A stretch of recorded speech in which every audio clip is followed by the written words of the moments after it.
औज़ुबिल्लाहि मिनश्शैतानिर्रजीम बिस्मिल्लाहिर्रहमानिर्रहीम इन्नल्लाह व मलाइकतहु युस्सल्लूना अलन नबी या अय्युहल्लज़ीना आमनू सल्लु अलैहि व सल्लिमू तस्लीमा अल्लाहुम्मा सल्लि अला मुहम्मदिन व आलि मुहम्मद व अज्जिल फ़रजहुम। ख़वातीन व हज़रात, एक मरतबा फिर आपका होस्ट रज़ा नक़वी आपकी खिदमत में हाज़िर है लेके प्रोग्राम दिल की बातें विद श्याम प्रोडक्शंस। और यकीनन ये वही प्रोग्राम है कि जिस प्रोग्राम में आप जान सकेंगे अपने पसंदीदा नौहा ख़ान, मनक़बत ख़ान, शुरा कराम, दानिश्वर हज़रात और दीगर मजहबी और समाजी शख्सियात के बारे में वो तमाम बातें कि जो आप जानना चाहते हैं, और यकीनन वही बातें जो दिल की बातें हैं। अपने प्रोग्राम का आगाज़ मैं मीर अहमद नवेद साहब के इस शेर से करूँगा। हमें गरज़ ही नहीं है कोई सुने ना सुने, हमें गरज़ ही नहीं है कोई सुने ना सुने, हमें तो शंख बजाना अली अली करना, जहाँ भी करना ठिकाना अली अली करना। आज के इस प्रोग्राम में हमने मदऊ किया है अपने बहुत ही प्यारे भाई फ़हीम हैदर को, जो कि इंतहाई खूबसूरत नौहा ख़ान और सीनियर नौहा ख़ान हैं। फ़हीम भाई अस्सलामु अलैकुम। वालेकुम अस्सलाम, कैसे हैं? खैरियत से? अल्हम्दुलिल्लाह आप खैरियत से हैं, ठीक ठाक हैं? फ़हीम भाई यकीनन हमारी इस कम्युनिटी के बहुत सीनियर नौहा ख़ानों में शुमार किया जाता है इनका। हम इंतहाई मशकूर हैं श्याम प्रोडक्शन की जानिब से फ़हीम हैदर भाई के कि उन्होंने अपनी मसरूफ़ियात से हमें वक्त दिया। बहुत शुक्रिया फ़हीम भाई, एक मरतबा फिर आपका। मैं भी आप लोगों का बहुत मशकूर हूँ श्याम प्रोडक्शन का कि उन्होंने यहाँ मदऊ किया मुझे और इस प्रोग्राम में मैं शामिल हो सकूँ। जज़ाकल्लाह, बहुत शुक्रिया फ़हीम भाई। हमारे प्रोग्राम का यकीनन एक फ़ॉर्मेट है, तो इस फॉर्मेट के तहत यह पहला सवाल जो मैं सबसे कर रहा हूँ आपसे भी करूँगा, तो अपने बारे में थोड़ा बेसिक इंट्रो जो है वो हमारे देखने वालों को बताइएगा, क्योंकि हमारी कम्युनिटी यकीनन आपको एक नौहा ख़ान की हैसियत से तो जानती है और काफ़ी अरसे से जानती है, क्योंकि आप यकीनन आप एक अरसे से नौहा ख़ानी कर रहे हैं माशाल्लाह से। तो अपने बारे में कुछ बताइएगा कि कहाँ से ताल्लुक़ है, किस तरीके से क्या कहते हैं, फैमिली बैकग्राउंड क्या है आपका। जो लोग मेरी शख्सियत से वाकिफ़ हैं वो तो बेहतर जानते हैं, मगर उन लोगों के लिए मैं बताना चाहता हूँ कि जो नहीं वाकिफ़ हैं, तो यूपी इंडिया से ही ताल्लुक़ है हमारा, और मेरे ग्रैंड पेरेंट्स जो हैं वो ज़्यादातर एजुकेशनिस्ट हैं और मेरी वालिदा और वालिद दोनों शोबा तालीम से वाबस्ता हैं। और मैं इस वक्त बतौफ़ैल पंजतन पाक चहरदा मासूमी नसीरान करबला शोदाए करबला के अल्हम्दुलिल्लाह ग्रेजुएट हूँ। गो के मुझे मास्टर्स कंप्लीट करना था पर मैं नहीं कर सका कुछ वजूहात की वजह से, क्योंकि घर का बड़ा भी हूँ, बहुत सी ज़िम्मेदारियाँ हैं कांधों पे, इस वजह से तालीम को मैं जारी नहीं रख सका। मगर अल्हम्दुलिल्लाह ग्रेजुएशन मैंने कंप्लीट कर लिया था। और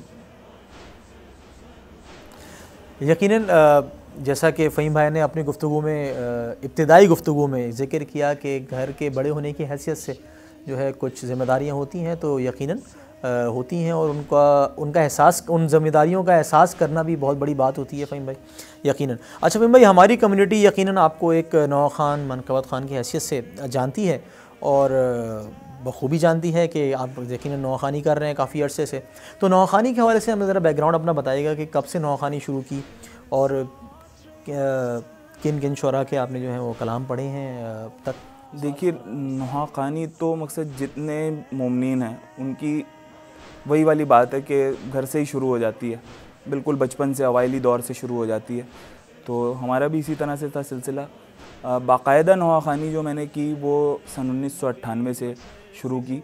10 मुहर्रम का जुलूस हमारे इलाके में जो निकलता था उसमें पहली दफ़ा मैंने नौहा ख़ानी पढ़ा, और उसके बाद एल्बम मेरा जो आना शुरू हुआ वो सन 2003 से, जो पहला एल्बम रिलीज़ हुआ नाज प्रोडक्शन की जानिब से। उसके बाद सेकंड एल्बम एक प्रोडक्शन हुआ करती थी सच्चल प्रोडक्शन, वहाँ से रिलीज़ हुआ मेरा। उसके बाद फिर एक कंपनी, रिलीजिंग कंपनी थी, प्रोडक्शन कंपनी थी अल हुसैनी जिसका नाम था, उनके साथ मेरा 5 साल का कॉन्ट्रैक्ट हो गया था। तो उसके बाद मैं 2011 तक उन्हीं से रिलीज़ होता रहा, उनकी कंपनी से ही मेरा एल्बम रिलीज़ होता रहा। और 2012 में मेरा एल्बम रिलीज़ हुआ आवाज़ प्रोडक्शन की जानिब से। उसके बाद 3 साल का गैप आया मेरी नौहा एल्बम के हवाले से, क्योंकि मुझे कुछ नागुज़ीर वाक़यात की वजह से, बल्कि कुछ सिक्योरिटी लैब्स की वजह से समझ लीजिए, सन 2011 में मुझ पे एक अटैक हुआ था। 3 फायर्स हुए थे। मौला के करम से, पंजतन पाक के करम से उन्होंने ज़िंदगी बख्शी। और शहादत नसीब नहीं हो सकी। बहरहाल शहादत हमारा विरसा है, क्या काम लेना था उनको पंजतन को हमसे, शायद इसी वजह से ये ज़िंदगी अता की, दूसरी ज़िंदगी। उसकी वजह से मुझे यहाँ से यूएई शिफ्ट होना पड़ा और फिर वहाँ मैं एक एफएमजी फर्म के साथ जॉब करता रहा। वहाँ पे मैं 3 साल मैंने वहाँ गुजारे। इस वजह से मैं नवाखानी 3 साल मेरा एल्बम का गैप आ गया, एल्बम नहीं कर सका मैं उस दौरान। यही सिलसिला रहा बस। यकीनन जैसा कि फ़हीम भाई ने अपनी गुफ्तगू में ज़िक्र किया कि सिक्योरिटी के भी कुछ खदशात रहे इनको, और उसके बावजूद भी इन्होंने अपनी नौखानी को जो है वो जारी और सारी रखा। हम दुआ गो हैं कि मालिक आपको अपनी हमेशा हिफ्ज़ व अमान में रखे। एल्बम ज़रूर रुका था मेरा, मगर ये था कि वहाँ नौखानी चल रही थी, वहाँ मैं पढ़ता। यकीनन नौखानी ख़वातीन और हज़रात बताता चलूँ कि यकीनन नौखानी सिर्फ़ एल्बम तक जो है वो मुहित नहीं है। नौखानी हर लम्हे हर घड़ी इंसान अगर अकेला भी बैठा हुआ है तो सरगोशियों में नौखानी कर ही रहा होता है, क्योंकि एक नौखान वही होता है जो हर वक्त अपने आप को इस ज़िक्र से मुंसलिक रखे। फ़हीम भाई, इसके साथ साथ गुफ्तगू को हम आगे बढ़ाते हैं। तो अभी आप जो हैं वो कुछ जॉब कर रहे हैं या अपना कोई बिज़नेस रन कर रहे हैं, किस तरीके से? जो जॉब्स मैंने की हैं, मुख्तलिफ़ जॉब्स की हैं। एक लॉजिस्टिक फर्म के साथ भी मैं मुंसलिक रहा एक अरसे तक। उसके बाद मैंने कुछ अरसे बैंकिंग भी की है, बैंकिंग जॉब भी की है। उसके अलावा फिर एक मीडिया हाउस से भी मैं मुंसलिक रहा आईटी के शोबे से। और उसके बाद मैंने, जैसा कि आपको बताया, मेरा यूएई जाना हो गया। इस वक्त मैं एक ट्रेडिंग बिज़नेस कर रहा हूँ, डिफरेंट प्रोडक्ट्स में डील करता हूँ। वही मेरा इस वक्त ज़रिया माश भी है, वही सिलसिला है। यकीन, बहुत शुक्रिया आपने ये इन्फॉर्मेशन हमसे शेयर की है। अच्छा, इसके साथ साथ हम आगे चलते हैं। तो एक सवाल मेरे जहन में आ रहा है और मैं सबसे ये सवाल कर रहा हूँ, ज़ाहिर सी बात है आप भी सीनियर नौखानों में 2003 1998 से माशाल्लाह आप तकरीबन 20 साल हो गए माशाल्लाह से। एक तवील अरसा जो आपने अपनी ज़िंदगी का नौखानी को दिया है और माशाल्लाह अभी भी कर रहे हैं। घर वालों का कितना बड़ा किरदार होता है एक नौखान को नौखान बनाने में? क्योंकि यार देखें, बचपन से आप नौखानी कर रहे हैं तो आपकी स्कूल लाइफ भी थी, फिर कॉलेज लाइफ भी थी, पढ़ाई भी ज़रूरी थी, घर वालों का प्रेशर भी यकीनन रहा होगा। तो किस तरीके से यानी आपके घर वालों ने आपको सपोर्ट किया कि आप जो हैं, आज कितने लोग आपको जानते हैं माशाल्लाह से नौखान की हैसियत से? तो घर वालों का किरदार ज़रा बताइएगा कितना? घर वालों का किरदार बहुत ही मुस्बत रहा और बहुत ही कोऑपरेटिव रहा मेरा घर वालों का, और होना भी चाहिए, क्योंकि हम मोमिन घराने से और गम आले मोहम्मद रखने वाले घराने से मुंसलिक हैं। उसमें बतौफ़ैल पंजतन पाक हमें मौला ने, उनका शुक्र है बहुत, जितना शुक्र अदा किया जाए कि कम है। उन्होंने इस घराने में पैदा किया कि जो मोहम्मद व आले मोहम्मद का नाम लेवा है। तो बहुत कोऑपरेटिव रही फैमिली, खुसूसन मेरी वालदा ख़ुद नौखान है माशाल्लाह, बहुत अच्छी आवाज़ की मालिक हैं। मेरा छोटा भाई भी नौखान है, बाकायदा नौखानी नहीं करता मगर वो बहरहाल नौहे पढ़ता है, और मेरी बहन भी नौहे पढ़ती है। तो फैमिली सारी समझ लीजिए जो है एक माहौल रहा। तो ये कह सकते हैं यकीनन कि आपको फैमिली सपोर्ट तो 100% मिलेगा, 200% आपको फैमिली की तरफ से सपोर्ट।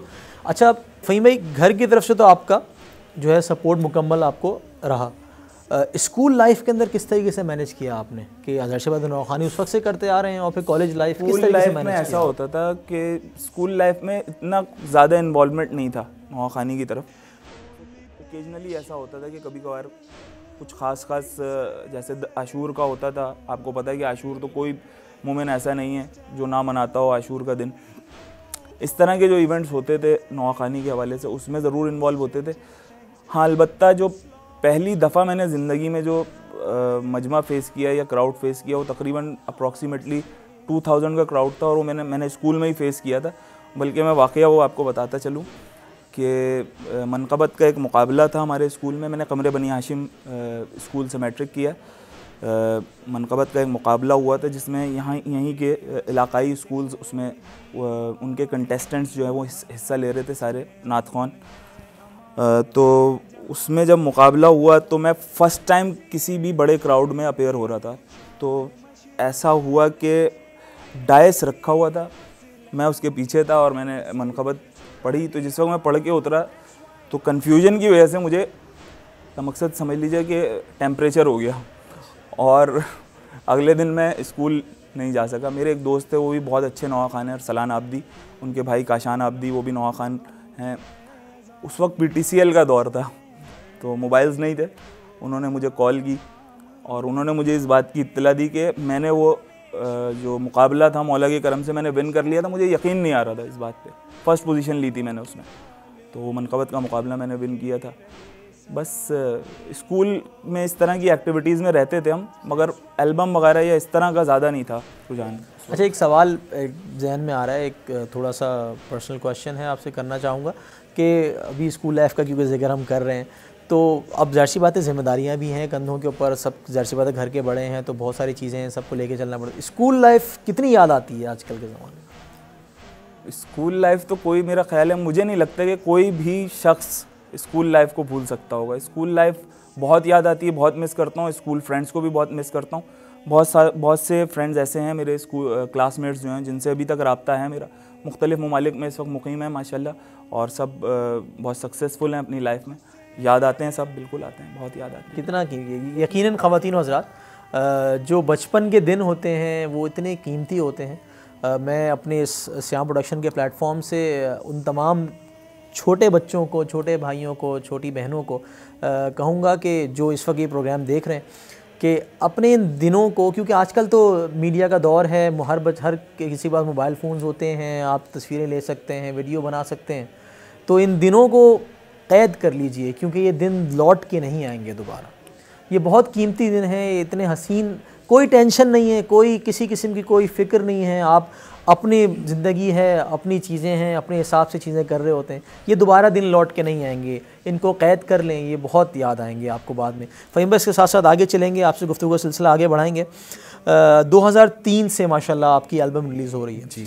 तो पहली रिकॉर्डिंग किस स्टूडियो में हुई थी और पहली रिकॉर्डिंग हमारी हुई थी शादाब स्टूडियो। उस वक्त तकरीबन सारे नौहा खानों की सदर में जो शादाब स्टूडियो था वहाँ पे, बल्कि मैगना साउंड में हुई थी, आई थिंक, याद आया मुझे, मैगना साउंड स्टूडियो में, वो भी सदर में ही है। और अशफाक भाई रिकॉर्डिस्ट होते थे, उन्होंने ही हमारी पहली रिकॉर्डिंग की थी, वहीं हुई थी हमारी रिकॉर्डिंग। अच्छा, कोई ऐसी मुश्किल चीज़ जो आपको अभी भी याद हो कि भाई मुझे उस दौर में 2003 में मुझे इस चीज़ में बड़ी मुश्किल हुई थी, फ़र्स्ट रिकॉर्डिंग थी मेरी, यकीनन ज़ाहिर सी बात है फ़र्स्ट एक्सपीरियंस था, तो कुछ चीज़ें होती हैं नहीं पता होती इंसान को। तो देखें, ये बिल्कुल बहुत अच्छा सवाल है। उस वक्त मुझे मुश्किल की आगाही नहीं थी, तो वो जो सारी चीज़ें सब बिल्कुल ऐसा लग रहा था अब बिल्कुल सब सही जा रहा है। वो बाद में जब अंदाज़ा हुआ, आहिस्ता आहिस्ता वक्त गुजरने के साथ साथ अंदाज़ा होता चला गया और अपनी खामियां उसमें पता, तो उस वक्त तो कोई मुश्किल नहीं हुई थी। मुझे नहीं लगता कि कोई मुश्किल हुई थी। मैंने तो यानी बिल्कुल ईज़िली चला गया था मैं, ऐसे ही सिलसिला। अच्छी बात। तो उस रिकॉर्डिंग उसके बाद फिर आपकी अब यानी आजकल किससे रिकॉर्डिंग, कहाँ पे रिकॉर्डिंग हो रही है? तो ODS से है। मैंने लावा स्टूडियो से भी, मीसम जैदी बहुत अच्छा काम करते हैं माशाल्लाह, इनके पास भी रिकॉर्ड किए हैं मैंने, एल्बम भी रिकॉर्ड किए हैं इनके पास मैंने। हाँ, तिरमा जैदी अलबकी स्टूडियो से भी करता रहा हूँ। ODS से रिकॉर्डिंग होती है जी, या पहले अशफाक भाई से हुआ करती थी।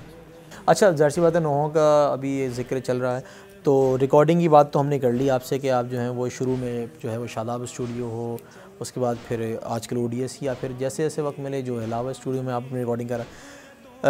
नौहे में किन शायर को, किन शुअरा हज़रात को आप जो है तरजीह देते हैं कि यार इनसे मैंने कलाम लेना है? इस हवाले से बताइएगा किन किन शुअरा के आपने कलाम पढ़े हैं अब तक, इस हवाले से। देखिए, शुअरा में सबसे ज़्यादा कलाम तो मैंने मज़ाराब्दी साहब का पढ़ा है, मगर मेरी हमेशा प्रायोरिटी ऐसी होती है, बहुत सारे ऐसे शुअरा हैं जिनको मैंने समझ लीजिए कि वो आए मेरे पास, बोला फ़हीम भाई अगर आप हमारा नौआ पढ़ दें, तो मैं उनको अप्रिशिएट करता हूँ, और अगर अच्छी बात कर रहे होते हैं तो मैं ज़रूर उनको पढ़ता हूँ। मुझे मकसद, अच्छी बात जो भी करेगा मैं उसको पढ़ूँगा, बात ये है, जो अच्छा नौआ लिखेगा मैं उसे पढ़ूँगा, मेरा मोटिव ये है, बात ये है। तो आपको यानी बेहतर जो मैं समझाऊँ आपकी गुफ्तगू से कि ज़्यादातर आपकी एसोसिएशन मज़हर भाई से ही रही है। रेहान आज़मी साहब का कलाम मैंने पढ़ा है, मीर अहमद नवेद साहब का कलाम भी पढ़ा है मैंने, बाकी इर्तिज़ा जौनपुरी साहब को भी मैंने पढ़ा है। मेरे नाना होते हैं रिश्ते में, यही अब्बास नायाब साहब, उनका कलाम मैंने पढ़ा है, हसन ज़ोहर साहब का कलाम पढ़ा है, ज़ोरेज़ शाह साहब का कलाम पढ़ा है, निहाल शाह मरूम यहाँ होते थे एक शायर हमारे, उनका भी एक कलाम पढ़ा है मैंने।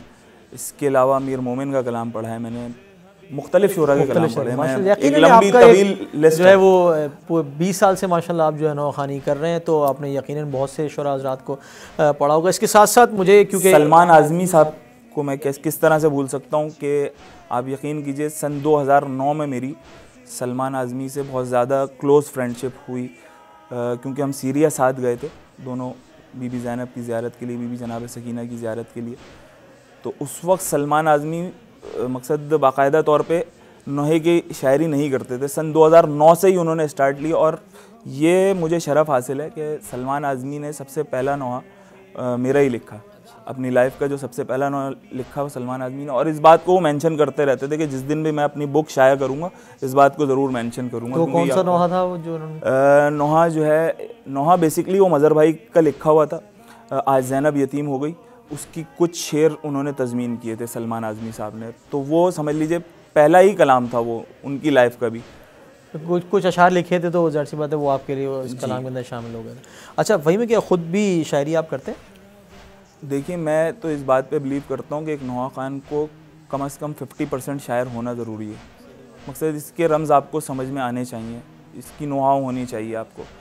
वो तकरीबन जितने कलाम मैंने अभी तक पढ़े, अक्सर कलामों में मेरे अपने शेर होते हैं इंक्लूड, मख्ता चाहे हो ना हो पर शेर एक आध होता ज़रूर है। यकीनन ख़वातीन और हज़रात, बाकायदा शायर नहीं हूँ क्योंकि मेरा ये काम नहीं है, शायरी एक अलग मामला है, ठीक है ना, और मैं उसको उस तरह से नहीं कर सकता। मैं शायर नहीं कह सकते, बस मिसरे लगाने वाली बात जिसको कह सकते हैं, मिसरे जोड़ लेते हैं, मिसरे जोड़ लेते हैं।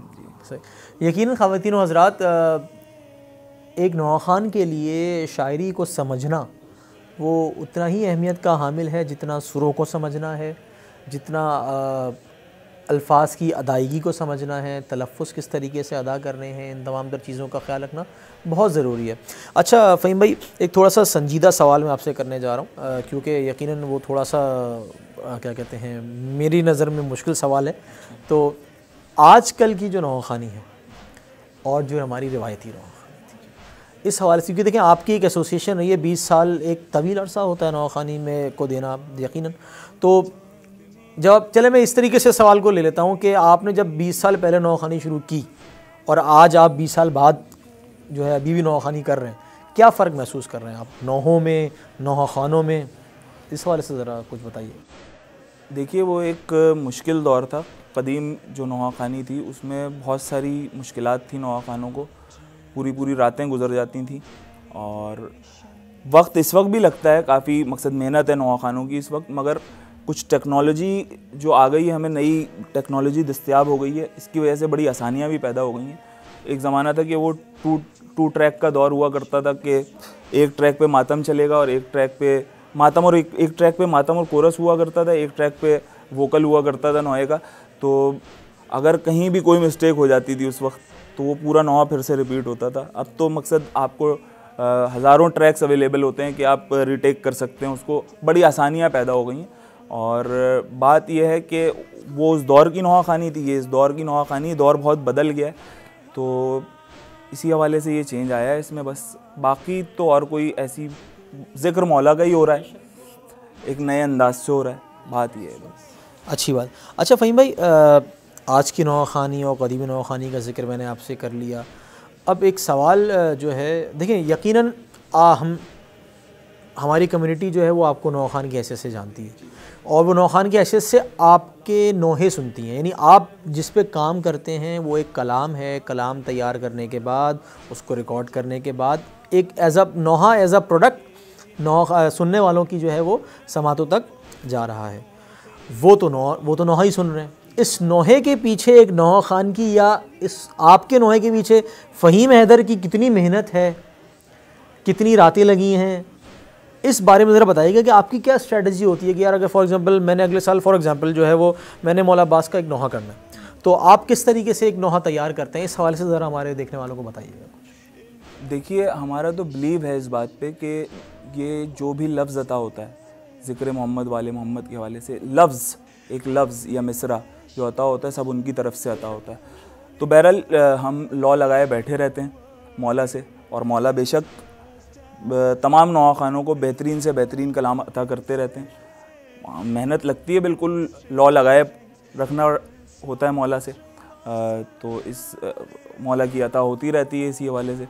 और मेहनत तो बहुत लगती है, कई रातों की मेहनत लगती है। कभी कभार ऐसा भी होता है कि किसी नोहे की अस्थाई बन जाती है और उसकी सानी नहीं बन रही होती, तो वो जब तक वो बन नहीं जाती नौहा खान बेचैन रहता है, जब वो बन जाती है तो उसको जाके फिर से सुकून आता है। तो बात तो यानी बेसिक एक कॉन्सेप्ट जहन में आया, फिर उस पर अच्छा क्या कोशिश होती है कि कॉन्सेप्ट जहन में आया तो उसका मिसरा तैयार कर लूँ या मिसरा एकदम से? जी, मैं कोशिश मौला के करम से ऐसा ही होता है कि तर्ज और मिसरा साथ ही अता होता है। मुझ पर मौला का ये बड़ा करम है कि मुझे तर्ज और मिसरा साथ अता होता है सिलसिला। और तो फिर उसके बाद फिर उसकी इस्लाह मैं ज़रूर करवा लेता हूँ कि किसी हवाले से कोई टेक्निकल उसके अंदर कोई जम तो नहीं आ रहा है, इसके अंदर कोई इस तरह की मुतनाज़ा बात तो नहीं आ रही, तो इससे इज्तनाब होना चाहिए। आपने तर्ज का जिक्र किया, अब क्योंकि मेरी नज़र में ख़वातीन और हज़रात ये बहुत ही एक अहम सवाल है और एक अहम जो है वो इसके अंदर नुक्ता है।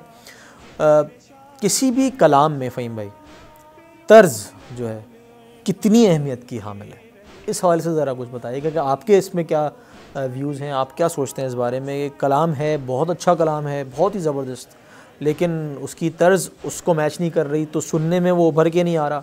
देखिए क्योंकि ज़ाहिर सी बात है, पहली मरतबा जब कोई कलाम सुना जाता है तो मेरी नज़र में मैं तो समझता हूँ कि यार तर्ज कैसी है, ठीक है। उसके बाद फिर अच्छा अब होता ही है कि सुनने वाले मुख्तलिफ होते हैं, बहुत से सुनने वाले होते हैं कि यार तर्ज बड़ी अच्छी है, कलाम पे गौर ही नहीं कर रहे हैं, ठीक है। कुछ होता है नहीं यार कलाम देखना है, तर्ज कुछ भी हो। तो इस हवाले से आप बताइएगा कि तर्ज कितनी अहमियत की हामिल है किसी भी कलाम में? देखिए इन शॉर्ट ही ये बात मैं आपको बताता हूँ कि तर्ज जो है वो किसी भी कलाम की शक्ल होती है।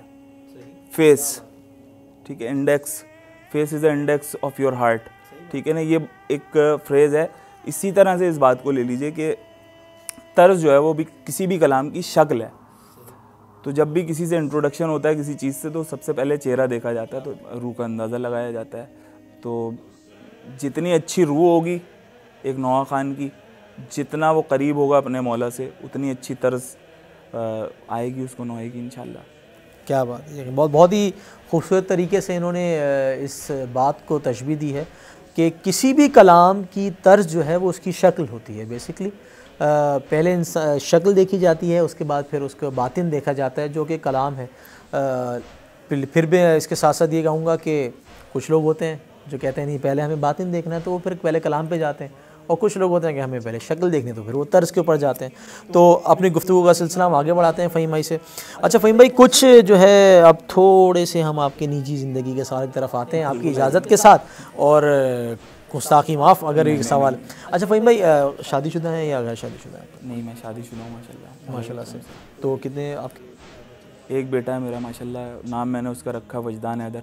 क्या बात है माशाल्लाह। तो कितने साल के हैं माशाल्लाह? वजदान हैदर अब फरवरी में उनकी 2nd बर्थडे होगी। अच्छा माशाल्लाह, क्या बात।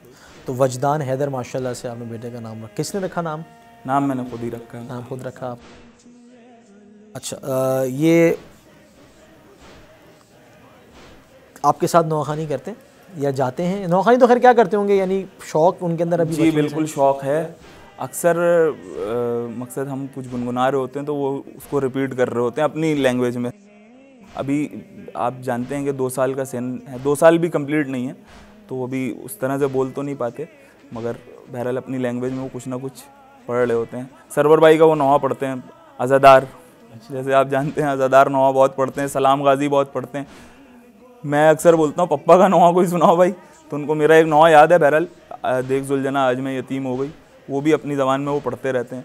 एक नौहा मुझे मकसद हैरत होती है कि बड़ा मुश्किल सा नौहा है वो, और इतना आम फहम भी नहीं है, मगर वो उन्होंने पता नहीं कहाँ सुना और वो उसको रिपीट करते रहते हैं कि अपने बाबा की लाडली हूँ मैं। अच्छा फ़हीम भाई, इसके साथ साथ यकीनन जाहिर सी बात है माशाल्लाह से आप 20 साल से नौखानी कर रहे हैं। मुहर्रम की मसरूफ़ियात के बारे में ज़रा हमें बताइएगा कि क्या मुहर्रम की क्या मसरूफ़ियात होती हैं? मुहर्रम की बहुत सी मसरूफ़ियात होती हैं, खुसूसन इलाक़ाई बहुत से प्रोग्राम हैं, और मेरी कोशिश ये होती है कि मैं अपने इलाके को, अपने मोहल्ले को बहुत प्रायोरिटी देता हूँ, और मैं अगर यहाँ अवेलेबल होता हूँ तो कोई ऐसा प्रोग्राम नहीं है जो मैं मिस करता हूँ मोहल्ले का ख़ास तौर पे, क्योंकि मैं प्रायोरिटी पे रखता हूँ अपने इलाके को। और इसके अलावा कभी कभार इंटीरियर सिंध वगैरह भी जाना होता है, पंजाब में भी नौखानी होती है, कुछ प्रोग्राम है मेरे मखसूस, वो मैं पढ़ने जाता हूँ, तो मसरूफ़ियत तो रहती है काफ़ी। और डिफरेंट टीवी चैनल्स पे भी अक्सर रिकॉर्डिंग्स होती हैं, प्रोग्राम्स होते हैं, उसमें भी जाना होता है, ये सिलसिला है। अच्छा, यकीनन जो है एक मसरूफ़ियत जो है रहती है मुहर्रम में, और यकीनन ख़वातीन और हज़रात, ये ड्यूटी है, नौकरी जो है वो शब्बीर की है और ये उन्हीं का काम है कि उन्होंने किससे कहाँ पे और क्या ड्यूटी लेनी है वो ख़ुद ही लेते हैं अपनी मर्ज़ी से। तो यकीनन जो है वो आपकी मसरूफ़ियात रहती है मुहर्रम में। तो इस हवाले से एक सवाल, यकीनन आपने मुख्तलिफ़ ममालिक में भी नौखानी की होगी, तो हमारे देखने वालों को ज़रा बताइएगा कि किन किन ममालिक में आपने माशाल्लाह नौखानी की है। सन 2008 में मैंने दुबई जाने का इत्तफ़ाक़ हुआ था, नौखानी का इन्विटेशन था वहाँ पे, हुसैनिया ज़हरा इमाम बारगाह की मैनेजमेंट की तरफ से। सजवानी फैमिलीज़ होती हैं वो वहाँ पे अरेंजमेंट करती हैं सारी, उनकी तरफ से इन्विटेशन था मौला के करम से। सबसे पहली दफ़ा जो मैं आउट ऑफ कंट्री नौखानी करने गया वो दुबई गया था मैं। उसके बाद मैं अफ्रीका के 3 ममालिक में भी गया। सबसे पहले मेरा इत्तफ़ाक़ हुआ जाने का युगांडा, कंपाला सिटी में। वहाँ की जो खोजा जमात है उन्होंने मुझे इनवाइट किया था नौखानी के लिए, और फिर कीनिया गया और तंजानिया गया नौखानी के लिए। इसके अलावा मौला के करम से तमाम ज़ियारत मौला ने मुझे करवा दी हैं। इस वक्त तमाम ज़ियारतों से शरफ़याब हो चुका हूँ मैं। तो करबला, ईरान, इराक़, हर जगह नौखानी होती रही मेरी। इसके अलावा ओमान भी गया हूँ नौखानी के लिए।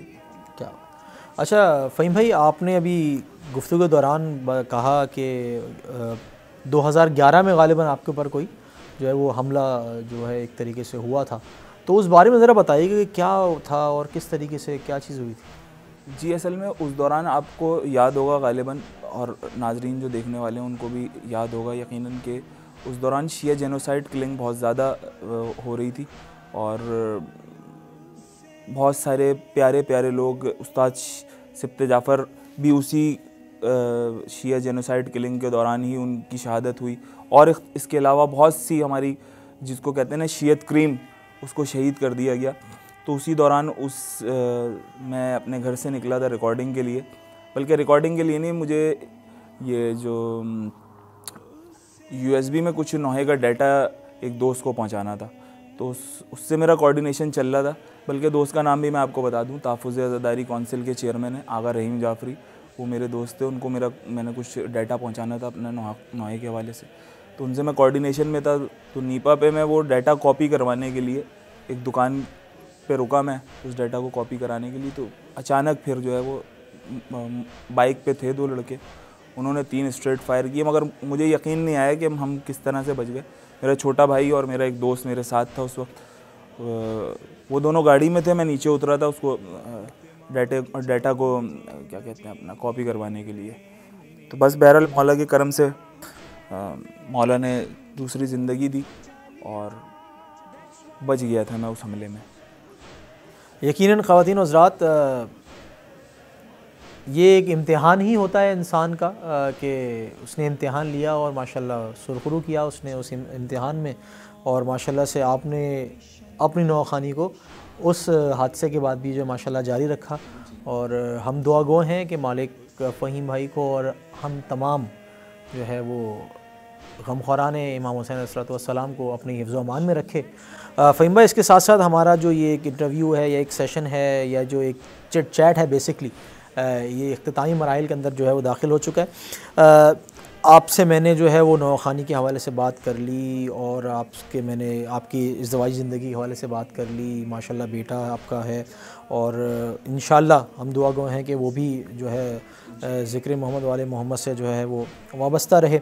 अब एक खाने में क्या पसंद है आपको, इस हवाले से ज़रा बताइएगा थोड़ा सा, क्योंकि यकीनन जो है वो ज़रूरी है, खाना तो है, खाना ही है। क्या पसंद है आपको खाने?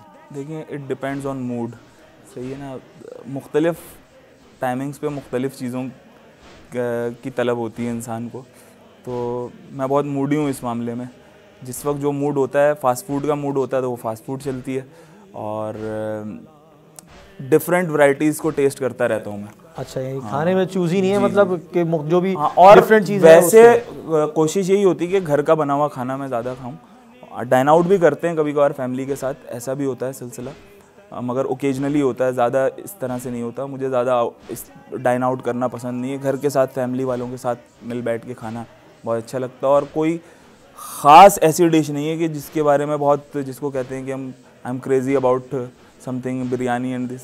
सब चीज़ें डिपेंड करती हैं मूड के ऊपर कि बस जब जिस चीज़ का जिस वक्त मूड होता है वो उस वक्त खाते हैं, बस बात ये है। अच्छा भाई, बस चलते चलते मैं चाहूँगा, यकीनन आप सीनियर नौआ खानों के अंदर आपका शुमार किया जाता है, तो हमारे जो भी नौआ खान हैं जो जूनियर हैं आपसे, यकीनन उनको अगर कोई आप एडवाइस करना चाहें कि नौआ खानी के हवाले से, या एक नौआ खान का किरदार या एक नौआ खान को किस तरीके से जो है वो अपनी ड्यूटी अदा करनी चाहिए, इस हवाले से थोड़ा अगर आप एडवाइस करना चाहें तो प्लीज़। देखिए, ये एक ऐसा सवाल है जिस पर जितना बोला जाए कम है, मगर अपनी बात को समेटते हुए, क्योंकि वक्त को भी मलूज़ ख़ातिर रखना है, मैंने एक जुमले में इस बात को कहना चाहता हूँ कि नौहा खानी जो है वो अपनी ज़ात को मक़तल में डालने का नाम है। क्या बात। तो मक़तल का मुताल्ला कीजिए, इमाम हुसैन अलैहिस्सलाम की क़ुरबानी जो उन्होंने करबला में दी इस दीन इस्लाम को बचाने के लिए, उस मक़तल का मुताल्ला कीजिए और अपनी ज़ात को मक़तल में डाल दीजिए, तो मौला आपको नौआ खान कबूल। क्या बात है, क्या बात। अच्छा फ़हीम भाई, इसके आजकल क्योंकि देखा जाता है कि सोशल मीडिया का एक बहुत जो है इस्तेमाल हो रहा है नौआ खानी में, या अज़ा के लिए कह लें आप, तो सोशल मीडिया का कैसा किरदार है आजकल के दौर में, या हम इसका और बेहतर तरीके से किस तरीके से इस्तेमाल कर सकते हैं, इस हवाले से ज़रा अपनी कोई राय शेयर कीजिएगा। सोशल मीडिया का बहुत अहम किरदार है, ख़ास तौर पे नौआ खानों के लिए, क्योंकि एक ज़माना हमने वो दौर भी देखा है कि जिस वक्त हमें रिलीजिंग कंपनीज़ के पीछे भागना पड़ता था और बड़ी मुश्किलात थी उस वक्त। अब तो ये सोशल मीडिया ने आपके लिए इतना वसी दर खोल दिया है कि आप अपना कोई भी पैगाम एक मुस्बत तरीक़े से, अच्छे और जामा तरीक़े से जो दुनिया वालों तक पहुँचाना चाहते हैं, वो इस सोशल मीडिया के ज़रिए बहुत ईज़िली पहुँच जाता है। ग्लोबल विलेज हो चुकी है दुनिया।